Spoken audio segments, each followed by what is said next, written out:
உன் வாழ்க்கையில் கெட்ட காலம் தொடர்ந்து போகிறதா? எதையும் தொடங்கினால் தோல்வியாக முடிகிறதா? அப்படின்னா இந்த ஒரு ரகசியத்தை தெரிஞ்சுக்கோ. கெட்ட காலம் என்ற ஒன்று நிரந்தரம் இல்லை. ஆனா அது மாறுவதற்கு ஒரு விதி இருக்கு.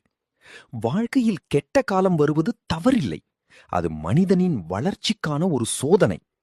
பெரும்பாலும் கெட்ட காலம் வந்தால் மக்கள் இரண்டு தவறுகள் செய்கிறார்கள். முதல் தவறு அவசரப்படுவது. கஷ்டம் வந்தவுடனே பதட்டத்தில் முடிவெடுக்கிறார்கள். ஆனால் நினைவில் வை, குழப்பத்தில் எடுக்கப்படும் முடிவு இன்னொரு பிரச்சனையை உருவாக்கும். இரண்டாவது தவறு நம்பிக்கையை இழப்பது. ஒரு தோல்வி வந்தவுடன் என்னால் முடியாது என்று மனதை மூடிக்கொள்கிறார்கள். ஆனால் உண்மை என்ன தெரியுமா? கெட்ட காலம் உன்னை உடைக்க வரவில்லை, உன்னை வலிமையாக்கத்தான் வருகிறது. ஒரு ரகசியம் சொல்கிறேன்.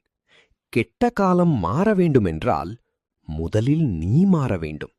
உன் பழக்கங்கள் மாற வேண்டும், உன் சிந்தனை மாற வேண்டும், உன் சுற்றம் மாற வேண்டும்.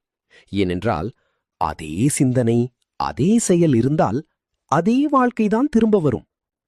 இன்று நீ அனுபவிக்கும் கஷ்டம் நாளை உன் பெரிய பாடமாக மாறும்.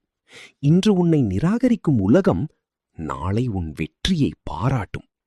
ஆனால் அதற்கு ஒரு நிபந்தனை இருக்கு.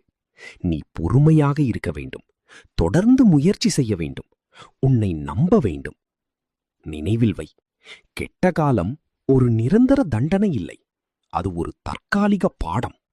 அந்த பாடத்தை புரிந்து கொண்டவன்தான் வாழ்க்கையில் அடுத்த நிலைக்கு செல்வான். இப்போது சொல்லு, உன் கெட்ட காலத்தை மாற்றத் தயாரா?